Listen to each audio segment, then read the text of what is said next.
শুভ দুপুর। আজ সোমবার, তো আজকে সোমবারে লাঞ্চের মেনুতে কী আছে চলো তোমাদের সাথে শেয়ার করি।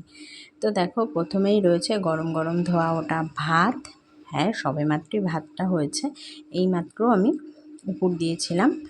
আর তার সাথে রয়েছে এখানে বেগুন ভাজা, যেটা আমার ভীষণ ভালো লাগে আর আমার মেয়েরও ভীষণ ফেভারিট বেগুন ভাজা।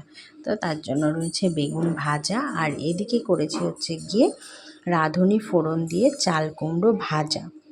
এইটাও বেশ খেতে ভালো লাগে গরমে, একদম সিম্পলভাবে। আর করেছি ডাল।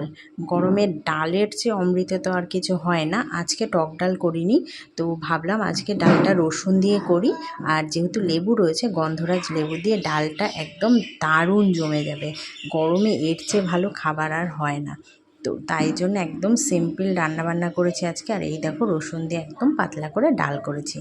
আর করেছি হচ্ছে মাছের তেল পটকা ভাজা। এটা কাতলা মাছের তেল পটকা ছিল, যেটা আমি পেঁয়াজ আর লঙ্কা দিয়ে কালো জিরে ফোড়ন দিয়ে ভাজা করেছি। অনেকেই এটা খায় না, কিন্তু আমার তো ভীষণ ভালো লাগে খেতে।